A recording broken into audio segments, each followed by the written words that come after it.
Why did you write your new book, Are We All Cyborgs Now? Yeah, sure. Well, with lots of books, there's a long backstory lots of times, so I'll try to be as brief as I can here.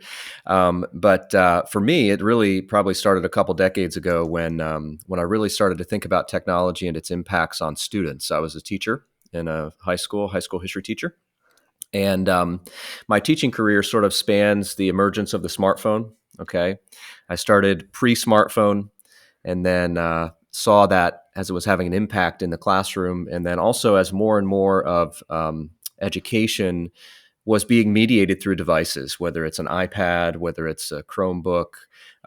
Just a huge explosion of educational technology in the last 20 years. And so I was seeing all this sort of unfold in real time, and really was looking for help, honestly, and discovered a lot of the great philosophers of technology that have been thinking about these things for generations.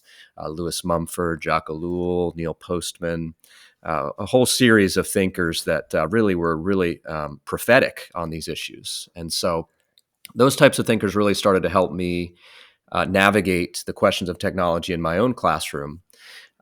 So I started to do some non-conventional things for the current day when it comes to education. Like, for example, when our school got Chromebooks for every student, we didn't use them in my class. They kept them in their bags. We still used pen and paper, those types of things. And then also, as the smartphone really became a bigger impact, I decided in my own classroom to collect smartphones, which is now like all the rage, with Jonathan Haidt's book and so forth, which is great to Mm. see. But yeah, so I've always been thinking about those things, writing about them, and then also I also make custom furniture, which is a good sort of balance to all the intellectual work and thinking. Really grounds you in the real world. So that sort of mixture of seeing the impacts of technology on students and also working with my hands. And then also I have some theology background. And so you put all those things together, and there's really some key insights that we can glean from technology. And working together with Robin Phillips on this book was a great gift. He had also been thinking about these things for a long time and writing about them. So we really came together around the issue and decided to put this book together. Tell me more about, you said that you kind of felt like you needed help as you were in the classroom, and then technology was coming in kind of at that time. And then you go, how am I supposed to navigate this? I mean, you said there, was it just having an impact where you're like, we put it away in your bag, let's not have it? Tell me a bit about what you were experiencing then. Sure. Yeah, it's a good question. It'd be a mixture of things, but one, for example, would be attention span, right? The declining attention span of students, their lack of ability to focus, which is something that the data is really showing more and more. Um, Also, just the distraction, right? To have basically a distraction mechanism in your pocket or on your desk at all times. It was splitting their focus, right? It was driving their attention away from the content and each other uh, into really this self-absorbed world of the screen. And so that was really the impetus for trying to do some things in my own classroom. Also, relationships, their social skills really were declining. The hallways were becoming eerily quiet as the smartphone became more and more of an aspect of the school day.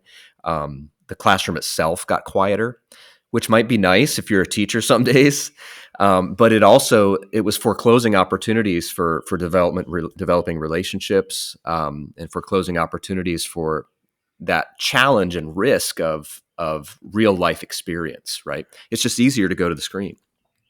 And Mm. so those things really were like canaries in the coal mine. The fact that students weren't talking to each other in the hallways and were all just on their devices and things like that. That's really a red flag. Some days, honestly, I just sort of wished for somebody to drop the F bomb or somebody to get into a fight just so there'd be something, because it was just so deadening.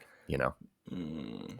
I suppose I kind of grew up at a, like, maybe when I was younger, then there wouldn't be, but then in sort of as you get into high school, then maybe there is. And it's strange to.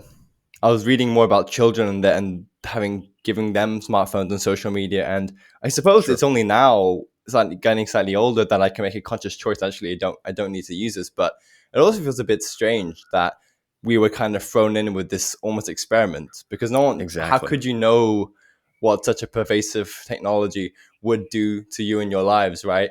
And then on the face of it, especially because they're so useful, and as you say, like when you start, you get to you're a new laptop. Well, this is so much easier to take notes. Why would I use pen and paper? Yeah. But then I remember my one of my teachers would always notice, why is it always the students who are just writing notes on pen and paper that do better? I don't know why, but Yeah. they always seem to do better in the end of year tests. And the Yeah. people that have the more technology they have, they seem to, just yeah, they do worse. Yeah, So no, it's really true. It's a great example of the unintended consequences of technologies, right? Which is a huge theme in the philosophy of technology. And you're right. It was like an experiment, right? We were basically throwing ourselves and our children into this experiment in real time, and now we're really starting to see the results. The receipts are piling up, if you will. But yeah, like you were saying with notes, even there's studies on that as well. What happens when you're trying to take notes on a laptop or on a device is you almost try to dictate the lecture, right? Because you're able to type and you're not actually processing it in the same way if you just had a pen and paper, because when you just have a pen and paper, it sort of slows you down as far as what you can write, and so it forces you to really capture the essence of the lecture with notes that you want to write down. It's a different experience when you're doing that on a screen. And then there's just the reality as well that what's on the screen is constantly shifting, literally, right? It's not actually physical in the same way that pen and paper is, right? It's shifting on a screen, it's ephemeral, right? It's there and then it's gone. What you write on that paper with your hand, right? The mechanical aspect of it as well. It interacts the way that sort of um, uh, solidified in your brain is different than when you're just scrolling and yeah. typing. Yeah. Well, it's fascinating that in being able to do more, say with a laptop, it's not necessarily a good thing. Hmm. It's funny that there's actually this constraint, this limitation, but in terms of then you learning, that's actually kind of helpful. Um, Right. yeah. Yeah. I Embodied limitations aren't always bad, right? And they actually serve a purpose. Yeah. Yeah, I mean something I picked up in your book, but also I think I might have got it recommended from your work. A book called "A Web of Our Own Making," I think, Yeah. Anton Barbecue, and it's Hmm. fascinating that we create technologies to solve problems that are kind of barely problems. Like, did anyone? What problem does a smartphone solve? Like, when you get it, you can go, oh, I guess this is neat. We can now call people and we can access all this information. Um, but no one asked that specifically this be solved, and that we need to have all these almost multifarious technologies all put into one thing that we can put in our pocket. Yes. Um, and then so it's like looking for a problem, in a way. And I bring that up because with, say, maybe it's the new thing about digital technologies is that when we have them, it feels more right to say that it really pervades life. Yes. Like, I mean, on the one hand, actually, you just forget about it because it's so kind of good, and like you'll constantly check it without even noticing it. So on the one hand, it's sort of Sure. in the background, but it's only really now that we can even say we're in something like a technological age, because it's now, even though we always use technologies, but it feels slightly different this time. Oh, for sure. Yeah, Barbeque's work is really key, and we use him quite a bit in our book and try to make some of his points a little more accessible. But yeah, he calls digital technology natural technology. And it might be a counterintuitive way to put it, but he's really getting at the point that it's so flawless and seamless, and it becomes, in our book we use the term a reality mediating mechanism, right? That this new form of technology actually is not a tool, it's a habitat, it's an environment in which we live, right? And that the way we interact with that is different than prior technologies. Barbeque is really, really good on this, even though his prose is pretty dense. He's a witty writer and really, really good. We had a few interactions with him as we were writing the book, and he was very kind and very encouraging. But yeah, really, really important point there. The sort of flawless and seamless nature of the online environment make it seem just um, natural, right? Um, but yeah, to your point about problems and what problems technology solves, I always remember this quote from Neil Postman. He talks about when he went to buy a car, and there was a new technology incorporated in that car, cruise control. And he said, "Well, what?" He said to the car salesman, "What problem does that technology solve?" And he said, "Well, it solves your problem of having to put your foot on the gas." And Postman replied, "I don't have a problem with that." Obviously he was just sort of being tongue in Yeah. cheek, right? Um, because I mean, most of us don't have a problem putting our foot on the gas, right? We know how to do that, but obviously, cruise control solves the problem of long distance driving and stuff. But his point stands, right? You have to ask the question: what problem is this solving? Is it actually a problem, and who benefits by solving this problem? Postman has a series of questions that you can go through with any new technology to ask Mm. to really interrogate that technology. What problem is it actually solving? Who benefits from this financially, right? When it comes to political power or financial power, all sorts of things. Who's the winner? Who's the loser? Right? Those types of questions. Yeah, he's really influential. We dedicated the book to him Mm. because he was so ahead of his time on these questions. Well, as you can ask these questions, and maybe we should, but it's also not obvious. The implications for anything. Take cars, even, right? And the Oh, fact sure, that we would create them, but then there would need to be roads and different ways to connect us all up, and then that can create different living arrangements, and instead of a nifty way to get about, it's what everyone does, and it's completely ubiquitous. And so um yeah, it's not obvious how things will reshape society, sort of, for sure. before you Yeah, go and and yeah, exactly. The car is a perfect example. It's because now we don't build environments for humans, we build environments for cars, right? Basically, right, with roads and parking lots and everything else. Now there is a movement to try to get back to some environments that are friendly to walking and conducive to neighborhood interaction with people. But yeah, for several generations, the car has become the template for community.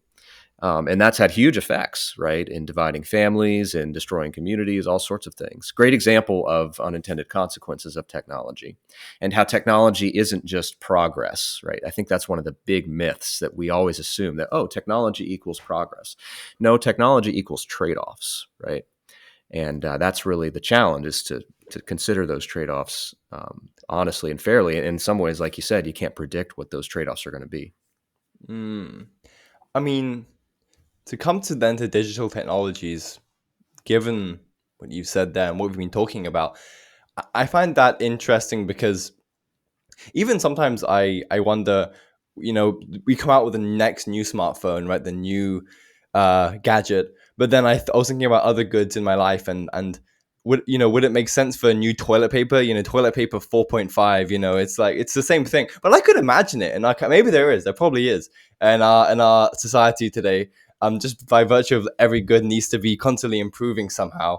But sometimes I do wonder exactly how much it does, or by the virtue of the things they change, then they can sort of brand that as that's the thing improving, and then you therefore need that. Um, Sure. but uh, but uh, Well, but that then probably intersects with your work on maybe economics too, right? And the incentives for companies to continue to push new products to sell more and stuff, planned obsolescence, all those types of things. Yeah. And to your toilet paper example, yeah, like companies like Charmin are constantly refining toilet paper, like the slightest little refinement, like not just a perforated line across, but a perforated line like in a zigzag or mm, like a mm. curve, so that it tears more easily. I mean, it's an unending, progress wheel that really, yeah. What is the point besides just convincing people to buy the newest, latest, and greatest thing? Yeah, Yeah, and well, especially because we think about the um, amount of resources and different metals required for these phones, and so I'm not even yeah, saying that even that we shouldn't make them, but it's just it's maybe even also hard because local environment, it doesn't matter, but there are supply chains then across the world having to create our phones, and you sort of and again, it's all in the background for you, but then geopolitics of where are things made, and how is that all going to work, and so You're Yes, buying it that's maybe for the convenience. Like, I guess it's just the thing. You kind of have to as well in a modern world buy these things just sort of tied into it. But then in the background, you've kind of got all these things. for sure. Yeah, it's a huge example of what Albert Borgman called the device paradigm, where the actual device is so separated from its creation and the way it works that we struggle to really know what to do, right? Like you mentioned the supply chains and things like that. You know, the mining of rare earth metals, right, for all the components of the phone, and then where are these things produced? Are they made in some sweatshop with basically slave labor? And then the transportation of those things around the world, right? And then the energy consumption that they um, consume, right? Or the energy that they consume at the data centers and so forth. I mean, it's just massive, but we don't see all that with our device, right? We just, swipe and click and send messages and all the rest. But behind that device is this huge web of all sorts of things, right?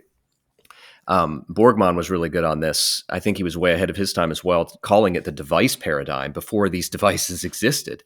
And basically, what he means is that it's not a tool that's intuitive to understand. He gives the classic example of heating and cooling in your home, right?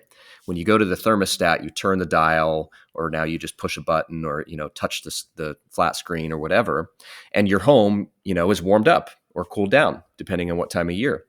Um, if you go back to prior generations, that process of heating or cooling your home, you saw the whole process, right? You had to cut down the tree. You had to make it into firewood. You had to put the firewood into your wood stove, right? And so you were much more connected to the process of heating your home. Now you just push the button and everything else is hidden, right? It's hidden through the electricity that's coming into your house. It's hidden in the magic, if you will, of the actual HVAC system that you don't really see or understand, right? And the more layers you put into a technological interaction with a human being, the more we struggle to really grasp its full impact and understand how it works. And then you add Mm. that to that as well, like the smartphone or the laptop is really literally a black box, right? We don't understand how it works. We don't understand how the ones and zeros of binary code work. We can't repair them ourselves, right? There's really no way to repair some of these devices by yourself. All of those things add a layer of complexity here as well. Yeah. Well, that's very interesting that, yeah, with especially with digital technology, you have to be careful what you're looking at, because not only is it the, yeah, supply chains and everything that creates them, but it's also um like, yeah, there are mechanically minded people and they can even work on cars, but I'm not very good at that. But like, you can do it with a lot of but then even increasingly cars are then becoming, and everything becomes more digital, just then feels Yes. like what we mean by that is something which is so complicated that even someone who's actually very willing and has the mind to be able to work mechanically, it's like it must work mechanically in some way, but then it's just you can't, and then so an ordinary person can't fix it. So again, you're like Right. going to the company if you want to get it fixed or whatever. Sure. Like even reading on my Kindle, I was thinking recently, it's like, what am I? This is really Amazon's thing. Like, I can't buy anything on this except Amazon stuff. So is it? Are they Hmm. just there like loaning it to me? And it's like, if they want to delete all my books, I guess they can do that. And then it's a worthless, thing which I can't even extract the copper from it. I don't know what I can do. Yeah, yeah. I mean, yeah, Yeah. yeah.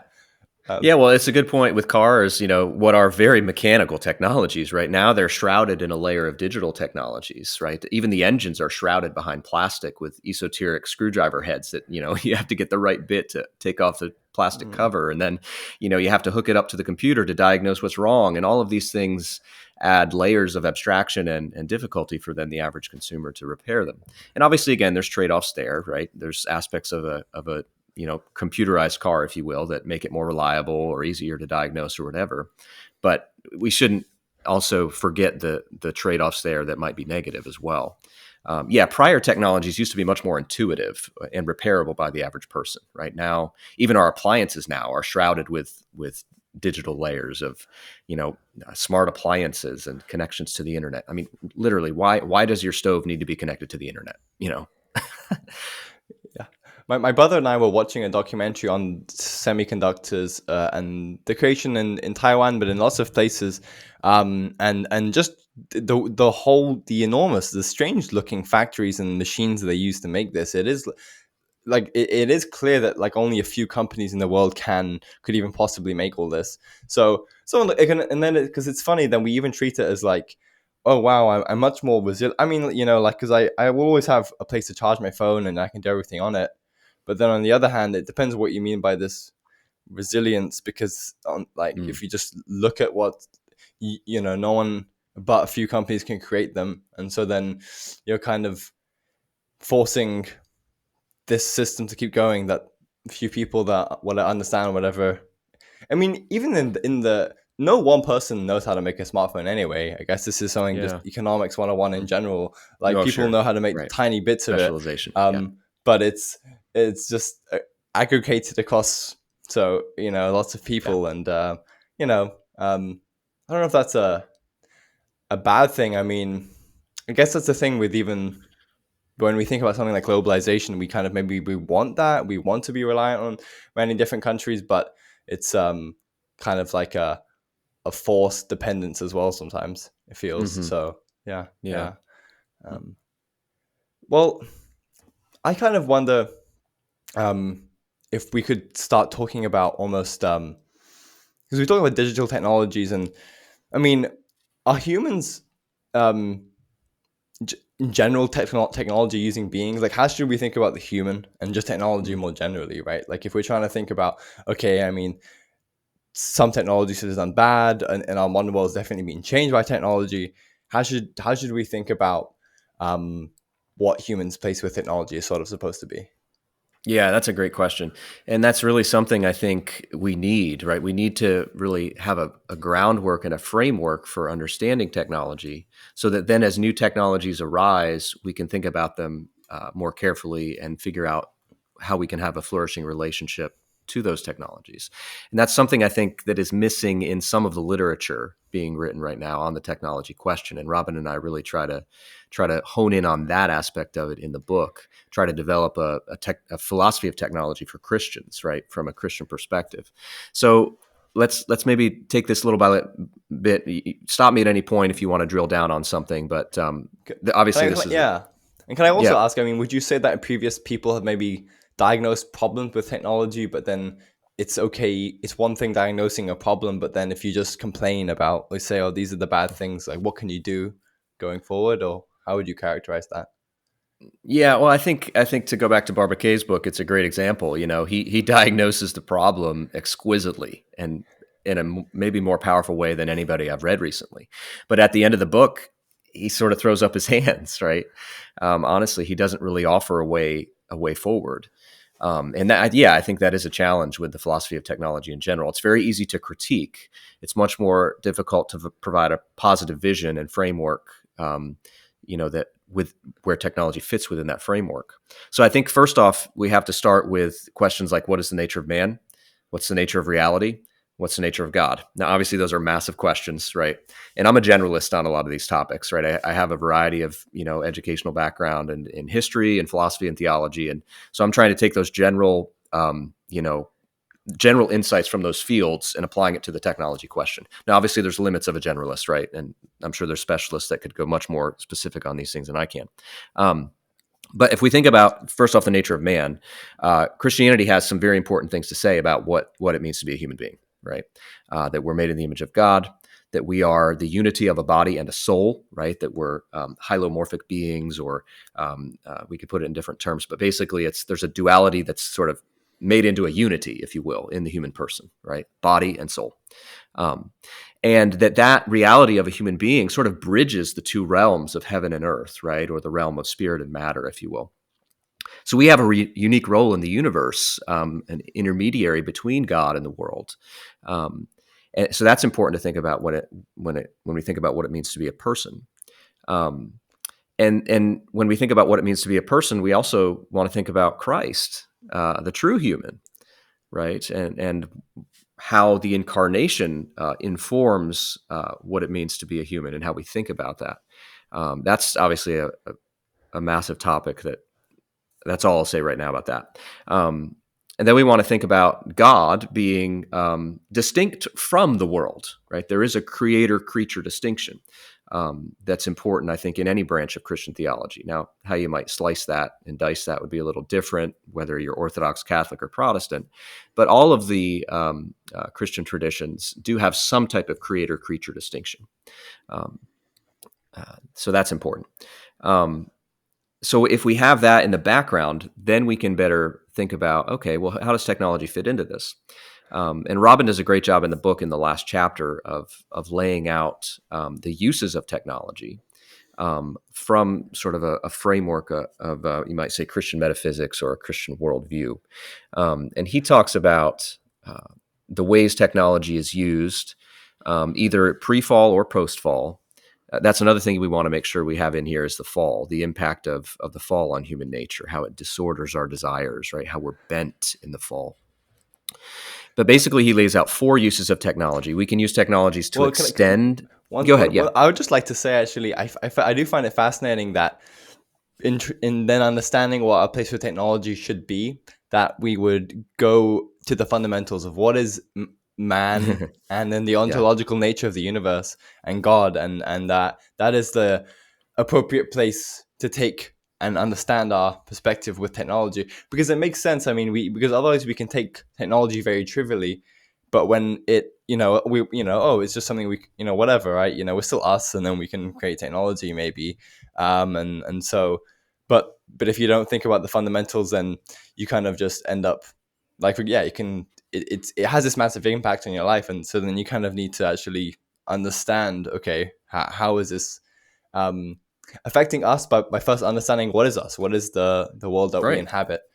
For sure. Yeah. And so just as an example, right, if we start with the question, what is us, like you said, well, if we understand that we are a union of body and soul, that in a very real way, I am my body, then digital technologies, we're going to always be a little skeptical of their powers because they tend to separate us from our body, right? There's a disembodying tendency of digital technologies, like right now, right?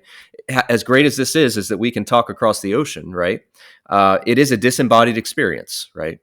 I'm not really seeing you, and you're not really seeing me, right? We are hearing digital reproductions of our voices and seeing digital reproductions of our images, right? Which is better than just a voice, but still, it is disembodying in some way. So understanding the limits of the technologies and how they interact with our embodied and relational nature, I think, then frees us to a certain degree to understand their role properly.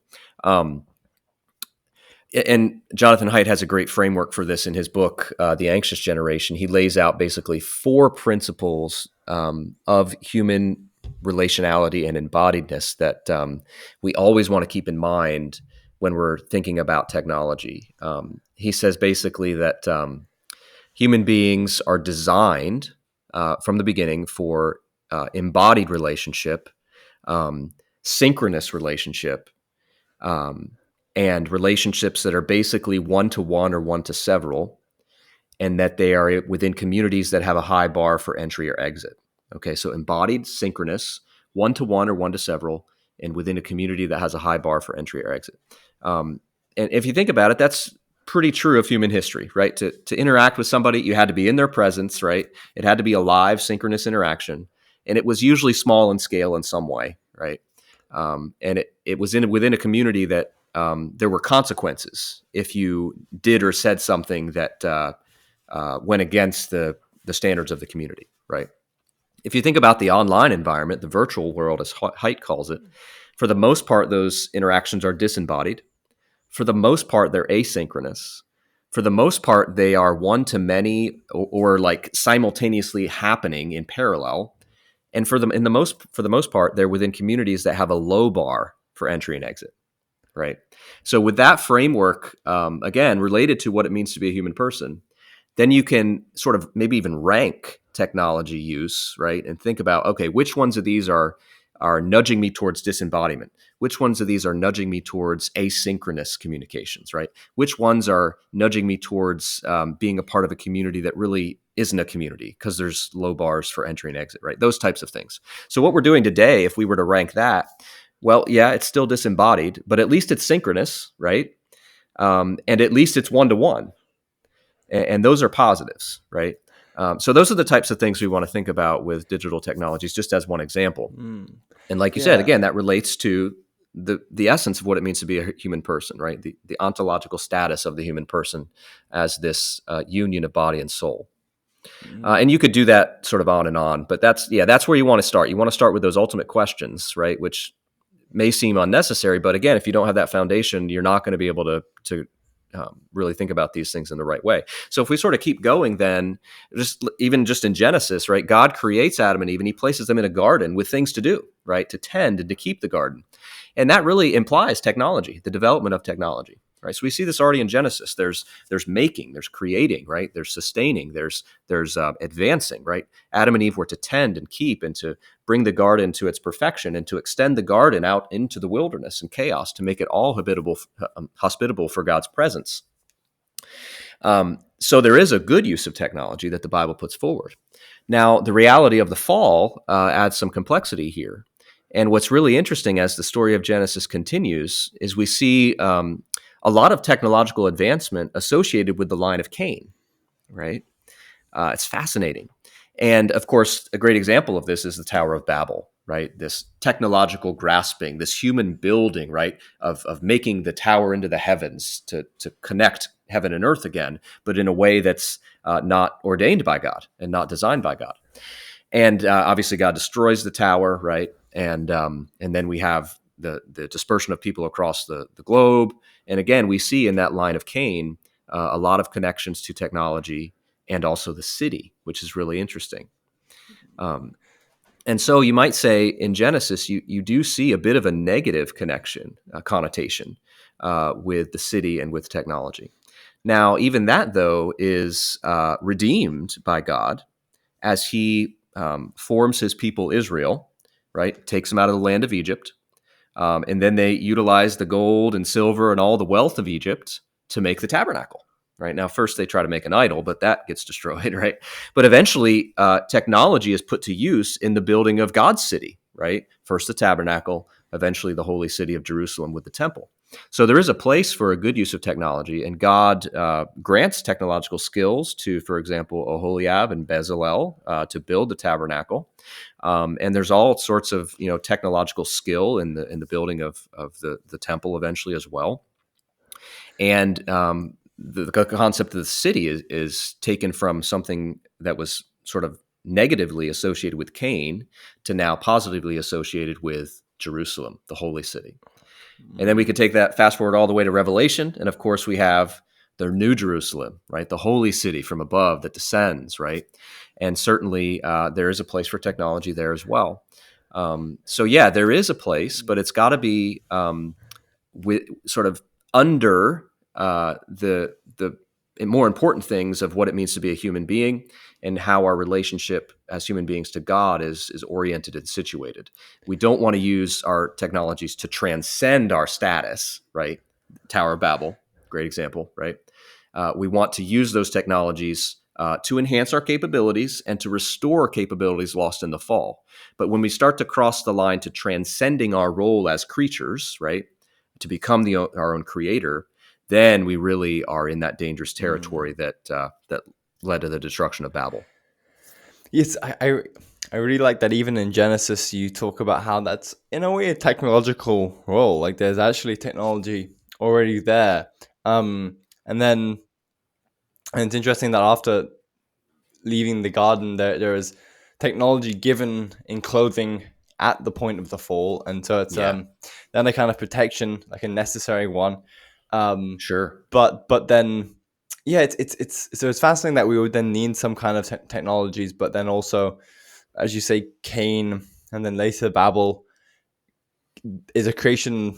I wonder, would it be creation of technologies for its own sake? You know, with Babel, it's like, there's really even a more Christian science fiction type thing on it, of even wanting to do that is like you're just sort of so enamored by what you can do, and almost like I need to be able to see that high up, and I need to be able to do it. You know, what is that even that like?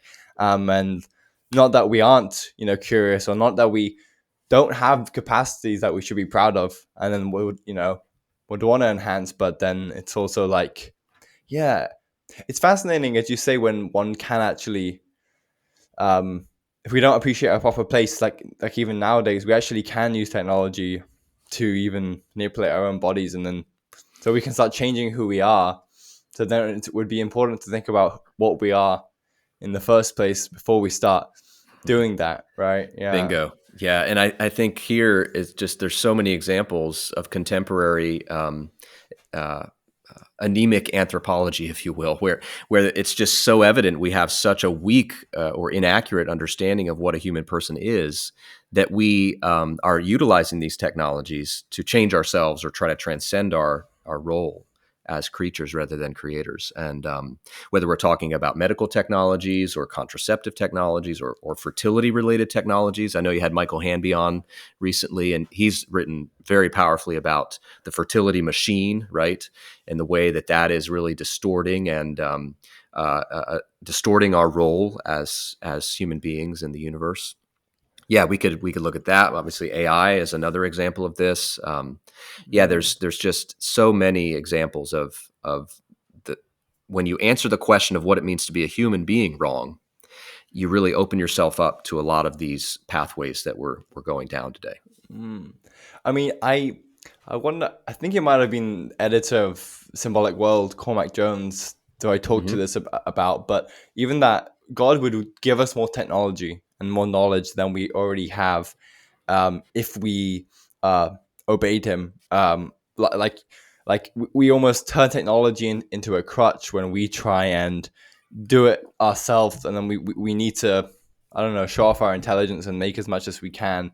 But it's like even he would talk about, even you see the power of saints to be able to see visions of places or talk to people who are just not there at all. But this is not like a, which we're here, even us talking, we're trying to reconstruct our images, and it's like, and it's in a way awesome, but then it's also like, very far off from the real experience when you get more intimate with what realness is then supposed to be and can be. And so it's like you get part of the way there, but you also like transform your whole society so that like now you're like this, and you're like, you set up all your economy so that it just becomes normal that you're supposed to now talk to people far away from you. And so it's like, on the one hand good, but then also like just a mundane ubiquitous part of life. Anyway, what I'm Sure. getting at is almost like, um yeah, it's fascinating because then in that we sometimes create technologies, and but we would actually get more of what we wanted anyway. It's funny with Babel, right? Like, as I guess I assume something like, I don't know what they're trying to do there. It's even questions that I have, but are they trying to show their glory? Are they trying to even please God? I mean, maybe that's even part of it, but yeah, um, Yeah, I mean, if Robin, I think, has a great treatment of Babel in that final chapter of the book, but I think if we know the ancient Near Eastern context there, basically they're trying to build a ziggurat tower to the heavens, and in some way invoke God down on their terms, right? If in the language is let us, let us, let us, right? They're doing this, and it's a huge juxtaposition to the original creation, where the Holy Trinity says, "Let us make man in our image," right? Let us do this. So yeah, it's basically they're taking on the role of creator and trying to, through a technology, if you will, invoke God, bring God down on their terms, and that's certainly the classic paradigm of really what sin is to a certain degree, right? We want to become our own gods, like in the garden, right? mm, mm. Um, especially because if we can start creating things ourselves, it and again, in talking, it kind of comes a lot from talking with people at the symbolic world. But when we Yeah, you think it's a good thing. Oh, I need to have. It's good to even more scientific knowledge, which in many ways is good. But when you get more knowledge, you also are able to see more clearly the things you do wrong. Right? As you have more power, you go, oh wait, this thing I'm doing is causing harm to this or that person. And so having more power and more knowledge and more technology also kind of exposes who you are. And so it's you have to be careful with the, yeah, the kind of person and people you are. before, so as you do that, right, like if your orientation is wrong, then the technology can kind of expand and accelerate the things that you are doing. And so yeah. Yes, Hmm. acceleration is a really good term. I during COVID, I submitted an essay about the dangers of Zoom church, right, online church, and the editor and I we ended up talking about it, and he had a great way of putting it that these technologies are accelerants to our disordered aspects since the fall, right? Like you just put it. So, and then I said, okay, well, let's run with that. What is it an accelerant towards? And I focused in on two, that the digital environment is an accelerant towards disembodiment, and it's an accelerant towards autonomy, right? It just trains us to think we're in control, to think we're God, right? Think of the experience of everyday life where you're in control of everything with your finger, right? The swipe of your finger, the click of a button, or even your voice now, right? It's very godlike, and that habituation into that feeling of autonomy, right, then makes certain conceptions of what it means to be a human being plausible and palatable and even possible, right? And that I think is really, really important. We're training ourselves every day through the digital medium to think that we're disembodied, right? To think that my body is not me, and to think that I'm in control. Mm. And if you think about what it means to be a creature, as revealed in Genesis and throughout the Scripture, uh, you're not in control, right? You are made by a creator, right? Uh, as the New Testament says, you are not your own; you're bought with a price, right? And in the creation, we see this unity of body and soul. And so, yeah, we're working against those very foundational realities of what it means to be a creature made in the image of God in the digital medium. And if we don't realize that, then it's just easy to go with that grain, right?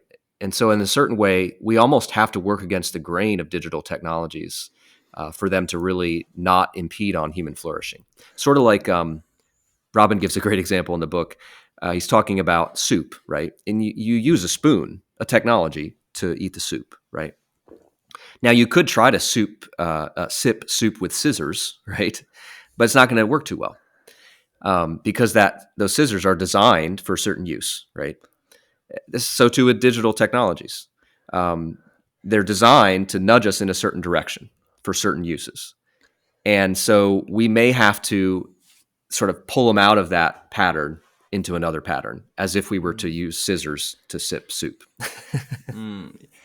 Yeah, and I find it funny that even with digital technologies, they can even make us more disorganized, and in the sense that we just throw everything. I can order things very quickly on my phone. I can put all my Yeah, notes, and it looks so orderly and neat when because it just apps arrange everything for you anyway, and so you don't yeah, need to arrange files, etc. And then yeah, even like being ill recently, I can order food, and then I guess that's great.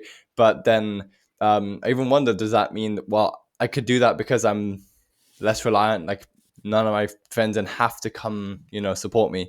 And yeah, it's so and it with the embodiment. Yeah, it's interesting because I mean, um, even yeah, we don't. I mean, you kind of have to then purposefully engage more like in person, whether it's socially or just like, because you don't have to. It's very weird. I mean, I'm not a person that would does just stay inside, but then I I think there are like a lot of people that kind of can actually sort of be incredibly isolated, right? And it yeah, it's when we mean, it's funny what we mean by even by causality, right? That it causes you to be more disembodied, right? It's like on the one hand, it fair does enough. nothing, but no, I agree though. I think we should. It's interesting to think about what technology means for, because with technology they shape kind of your lives, but in like a very um, sophisticated and obvious and also not so obvious way, right? Such that, um, like, because on the one hand, you can just pick up the objects, right? So it's like whatever. And they're so easy to use that it actually doesn't feel like an intrusion at all. Um, but then sometimes I kind of feel like it's, I don't know. Maybe this comes from Paul Kingsnorth I've been listening to recently, Hmm. but sometimes there's also a very weird feeling of like, why does it need to be so powerful, and like, and a bit like a, yeah, kind of an uncanniness to it. Like it's kind of For sure. this black screen that's nothing but okay, but then it can do so much, but also like not, because it can also, it just connects us to the things other people have created, and it's not like, yeah, natural beauty as well. Hmm. So Yeah. Yeah. Yeah. Peter Limberg had a recent good essay on Substack talking about how, because the smartphone can do so many things, it is more alluring and tempting, if you will, if that's the right word. And he suggests disambiguating the various tasks and things that the phone can do. Right. So part of the temptation of the phone is that it's an omni tool. It can do everything. Right. So he suggests like maybe getting instead of using your phone as a flashlight, getting a flashlight, right? Disambiguating the flashlight capability from the phone to a separate thing. Your phone can do directions. Well, just get an old-fashioned GPS thing for your car. Your phone can access the internet. Well, use the computer for that, right? And the more that you can return the smartphone to the tool category, right? To the tool paradigm, to go back to Borgman rather than the device paradigm, the better off we're going to be. mhm. Because that is one of the things that I think does make this such a unique challenge for human beings. It's not just that we have weak willpower, right? It's not our fault, if you will, right? These things are designed to play on our human vulnerabilities and our weaknesses. So if we can disambiguate it, that helps a little bit, right? Like But I'm in a that, workshop here right now. mm, There's tools on the wall, right? I could get the chisel, I could get the hammer, I can, fire up the table saw, whatever.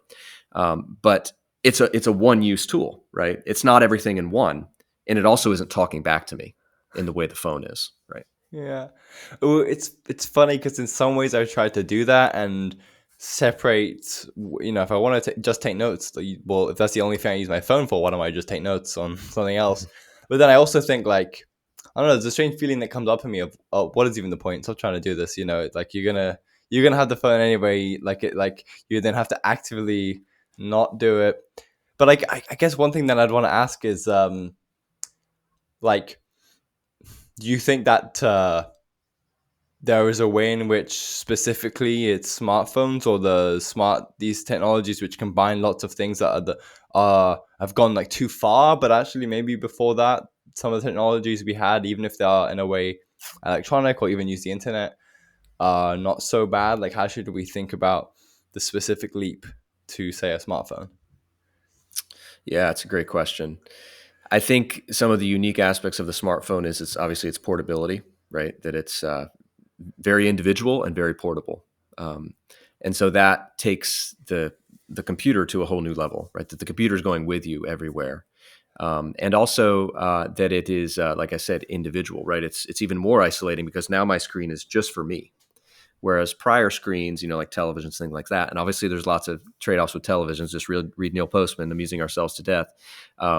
But at least that was somewhat a communal experience in when families just had one TV, right? Mm, So yeah, I think those are two things that make it somewhat unique. mm, And if you track, like with some of Jonathan Haidt's arguments, he really sees a lot of rises in, um, you know, anxiety amongst teens and things like that, to specifically to the emergence of the smartphone on a wide scale. There's some critiques of that too, but mm. those are some things I'd say just sort of off the Yeah. cuff.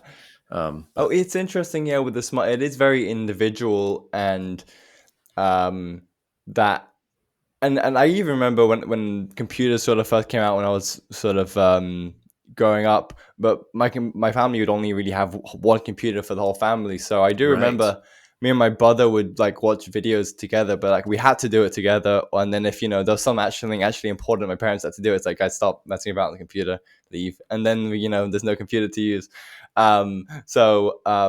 Yeah, I mean I've tried to almost not. It's because again that harkens back to this organization point. I mean, I noticed like I don't even want to use my phone in the day, and I wouldn't need to. But then because other people, now that we all have phones, they're like, they cancel something like 10 minutes before it starts, and it's like you could have just you know I can't even remember a time before smartphones, but surely this is not necessary. Just if you said you just do the thing, like Mhm. it's made you more disorganized. So then you need to check phone because now you're disorganized. So now you need to make sure you have everything on track, which makes you more, it's Right. so it's on the one hand this helpful technology, but then in solve for equilibrium of where that goes in the end, and then you're Sure. like, what is this? Hmm. Yeah. Yeah, it's sort of like a Um. vicious cycle. Yeah. So, Mhm. so okay, digital technology has these sort of specific elements. I mean, yeah, especially again, you talked about even that people can bring their smartphone into school, right? And so, um, I mean, I've even noticed I try and not do it anymore, but then I don't mind. But like, no one is saying something, or you're in public, and then you're like, I guess everyone else is using their smartphone, so I kind of feel almost awkward. Like, should I just stare at my rectangle now as well? Right. Because Yeah, yeah. there's almost, and then people then they do it to then fill whether it's just empty time or even an awkwardness with other people. But then when you're doing that, like there's something even a bit weird and off-putting about someone's like they're with you, but they have all their attention on this thing, and that it's like why is it so compelling? Like Yeah. and but Yeah, and that there's makes sense, But go on. yeah, well, it's easier, right? And in some ways it's not only is it easier than reality, it's in more vivid colors than reality, right? The screens are so bright and there's so many colors and variations and flashing images and all the rest. Sometimes reality seems more boring, um, and obviously less controllable. But that's what it means to be a human being, right? Is to have those experiences of friction and risk and discomfort, because it's in those experiences that we're really formed as people. And I think that's really, to me, one of the biggest dangers with all these things, whether it's the smartphone or, obviously the AI revolution, which has massive consequences. We're foreclosing our own opportunities for self-development as we outsource more and more to the machine, especially with AI and stuff. So, I like to sort of put it this way. Um, you know, at what point are we atrophying ourselves with all of these things? Because again, we're cutting off the opportunities for self development and challenge. Uh, you know, do we want to be able to push a button to play Bach, to push a button to create a poem, to push a button to create a work of art, or do we want people who have refined and developed their capacities to the point where they can create that art, right? Or they can play Bach, or they can be the next Bach, right? Now, that might be a false dichotomy to a certain degree, but the more that we do outsource those things to the machine, the more I think we are at risk of really losing what it means to be human in a certain sense. I think that is a good way of thinking about it, because if you can't just stop at any place you want. It's easy to think, oh, I mean, we can make the AI create art, and then we also could though have humans. Why not have both?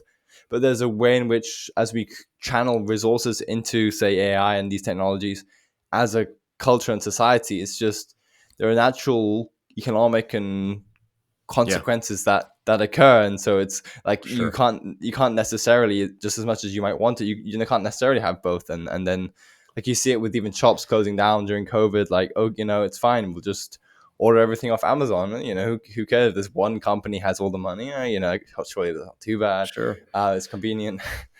Yeah, the machine has a way of steamrolling other opportunities and perspectives that came before and that would be in parallel. And so, yeah, I think you're right that we may say, oh, well, we could do either, but just the tendency and the direction tends to be the steamrolling of other alternatives. And that's where I think we're really going to need to choose to opt out of some of these things. There's a new book coming out by Aaron Lochter. It might already be out, called The Opt-Out Family, or the something about opt-out in relation to technology. And her point is that we're going to have to make hard decisions in what type of people we want to be, what type of life we want to live. Um, Claire Morrell has a great book coming out called The Tech Exit. Same idea, right? Um, and that may be uncomfortable, right? It may be hard, but I think if we're going to reclaim some of these human goods, that we're going to have to be weird.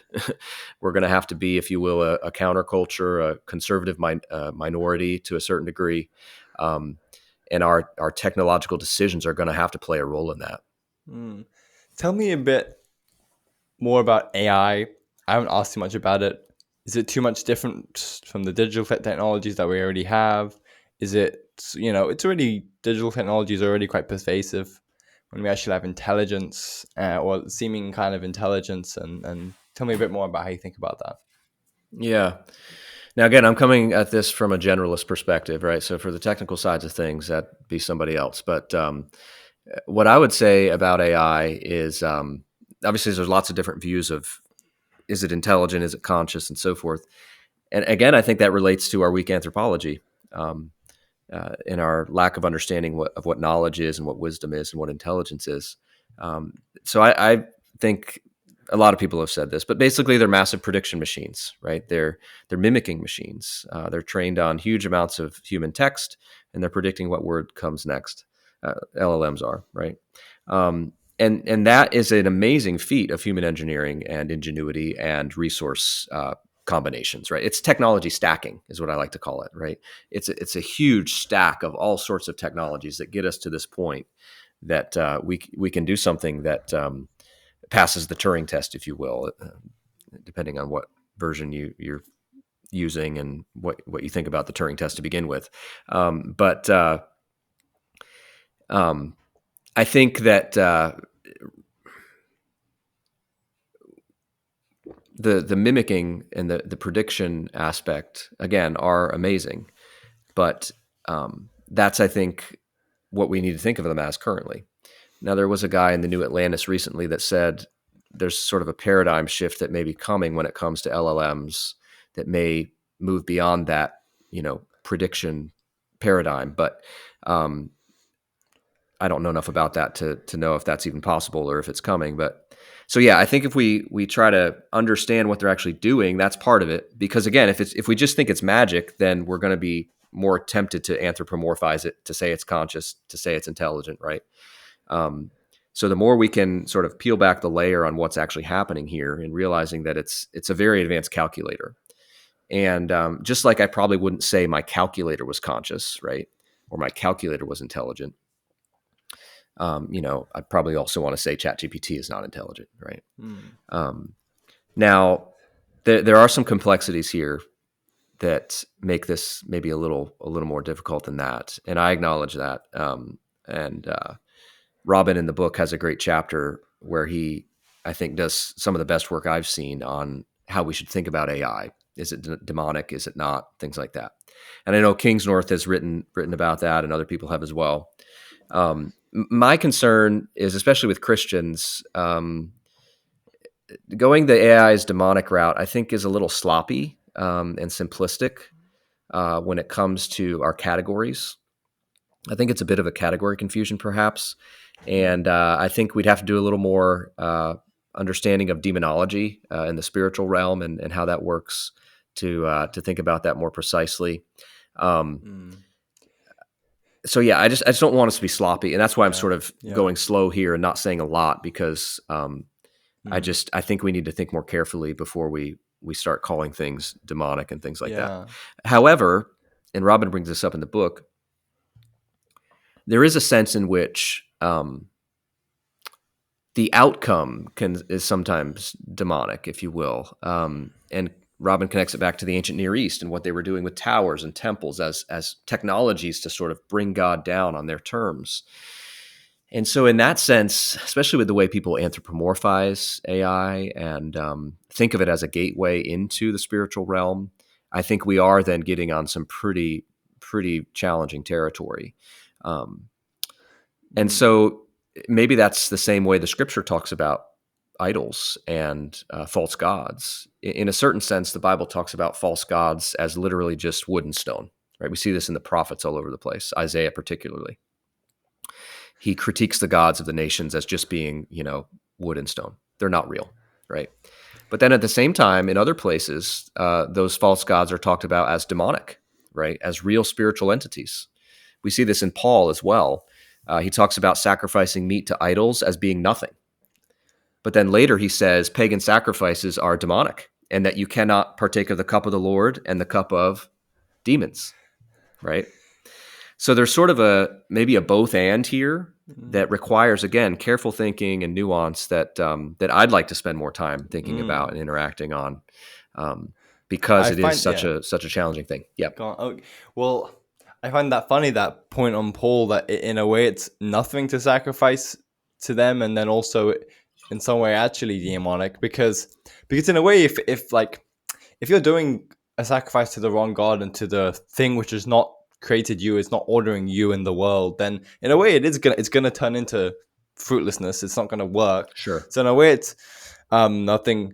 And so yeah, I mean, it might maybe that is the right way to think about it. Like, we have to be careful what we're looking at. It's not like hidden within the mechanism of the code and everything is a demon, but then if you just connect it to how it's used within one's life, like I Bingo. was trying to think with the philosopher DC Schindler recently about Yeah. why would one want intelligence at your fingertips, like Mm. we have people we can converse with, and I can solve problems and have deep connection with those people, and we have enough intelligence seemingly. So then, but you want to have all this intelligence, and you don't want to be able to talk to other people, you just want to be able to talk to this thing, and then it's like, even if it's like in a way genuine intelligence, even if we were to get to a stage where AI is like properly agential, it's not just prediction, and because then it's like, okay, you get to a point where you're creating actual artificial beings, um, whether they're biological or not. It's like at a certain point, again, it gets back to you need to be careful with what power you have when you have technology, because it's like, why are you creating that? Because maybe maybe there's some point in the future where creating artificial beings would be I don't know, I don't want to speculate, but again, like at this point currently, like that just seems a bit like are you just trying to enslave intelligences for yourself? Because we have humans, we have already people, so why do you then want to create more?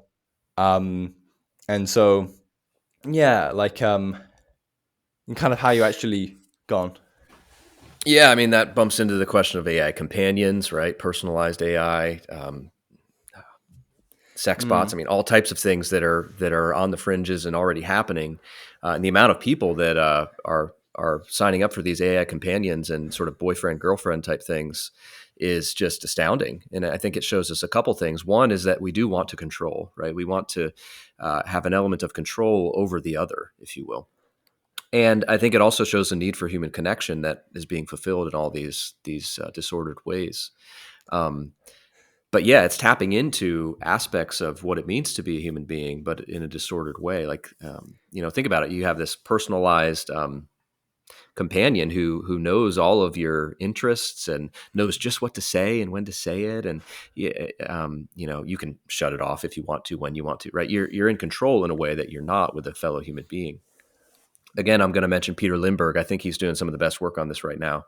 He had a great Substack piece on this exact question of AI companions and sex bots, and the fact that this revolution is going to have a massive impact, and drive more people away from marriage, from childbearing, all sorts of things.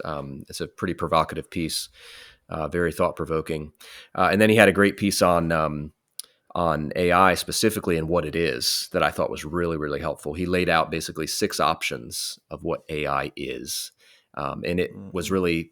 it came about from, I think it was a friend of his or family member who really developed an attachment to an AI. And he walked through with his friend or family member how to uh, defragment from this, how to detox from this, because the guy was convinced that this was a being, that this was an entity that was in a real relationship with him. And so Peter tried to slowly sort of tear that down and convince him that was not the case. So these are very powerful things, right? That easily can lead us astray because we tend to anthropomorphize our technologies.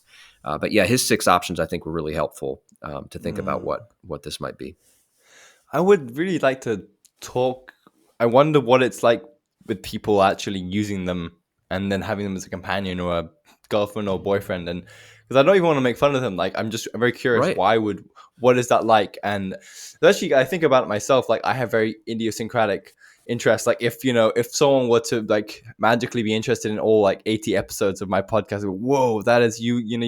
You'll be suited to being my friend. Yes, And yes. like I don't have any friend that's exactly in. That's why I need to make this podcast, and that's been a cool thing for me. But then, like yeah, I think friends they are that like.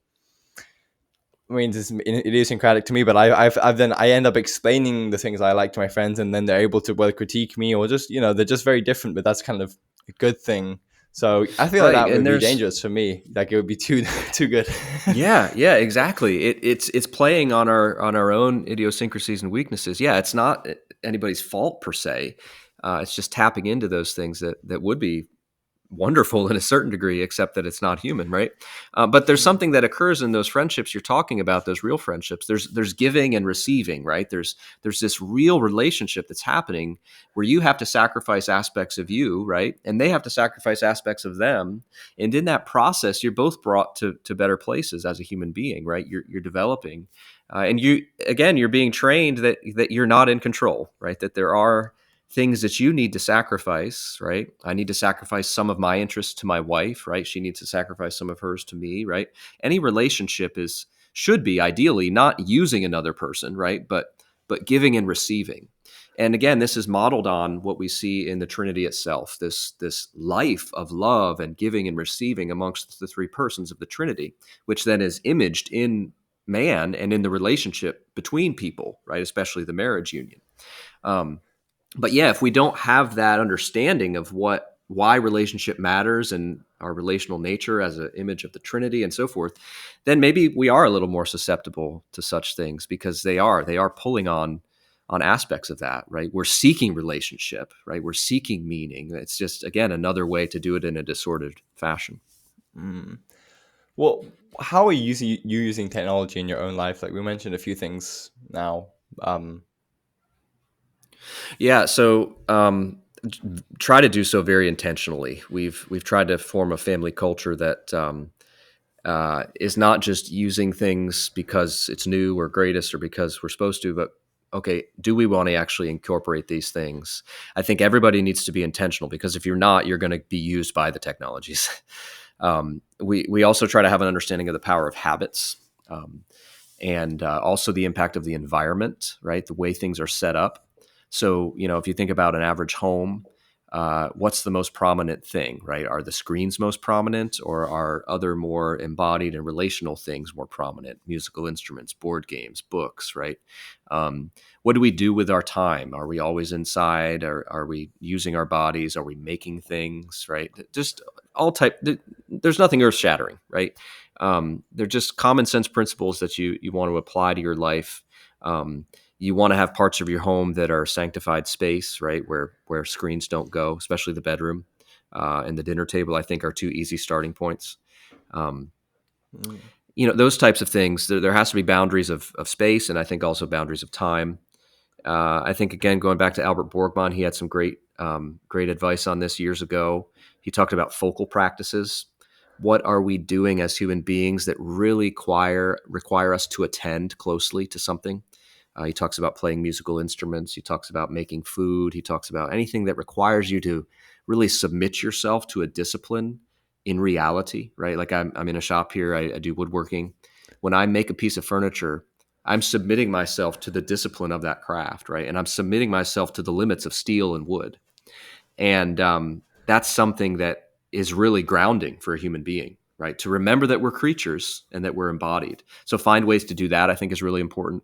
Um, uh, Borgman also talks about thresholds, that we want to lower the threshold to embodied and relational activities and increase the threshold to digital activities. Some ways we do that in our home, the default setting for screens is that they're off. So if we want to watch something on TV, we have to turn on the TV, right? We have to actually hit the power mm, strip and then turn it on, right? It's not on always. We also don't have cable or satellite TV. We basically just have a little digital antenna that gets like 5 stations, and you have to move it around the house, like to get the stations. We don't have a normal internet connection at the house. We have to hotspot our phones to then connect to our computer.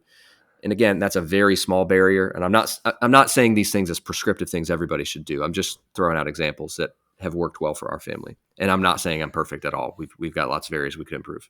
Um, but even that small barrier to the internet, prevents us from some listless use of it, right? I actually, when I want to do something on the internet like this, right, I have to hotspot my phone, then I have to connect my laptop to the hotspot, right? Again, doesn't take long, but the default setting is not that I'm connected to the internet, and it's Mm, not that the computer's on. Um, so those types of thresholds are important. In our book, we have a okay, couple yeah. chapters of practical tips and advice. Again, not in a sense of prescribing everybody do these exact things, but these are the types of things you want to think about that would work in your setting, your family, your home, your community. Mm, thank you. Well, this has been really fun. I mean, check out your book. Uh, Are We All Cyborgs Now, I think. Um, Anywhere else you'd like people to go? Thanks so much for the opportunity to talk with you today. It's been great. Like I said, this book is a joint project with Robin Phillips. Robin and I both write for a variety of publications online and in print. You could find us in those various places. Robin has a Substack called the Epimethean. And he also has a blog where he writes quite a bit. If you want to see that there. If you want to follow me, you'd have to come and get behind me in person. I don't have any social media things, but if you Google me, you'll find what I've written at a variety of places. But yeah, the book. I hope it's a blessing to folks. We're trying to compile a lot of things in the book. It's a pretty wide ranging project. It tackles everything from technology in education to technology in the home, technology in politics, even technology in the church. And it's written in a way where it's really meant to be a resource rather than like a read straight through. You can read it straight through, and it sort of builds on each other, but the chapters also stand alone. So if you're a teacher, read the teacher section, right? If you've got young kids, maybe you'd really be interested in the sections on tips for your home, right? So yeah, we're trying to hit a lot of types of things there to make it accessible to people and really ground everything in the question of what it means to be a human being.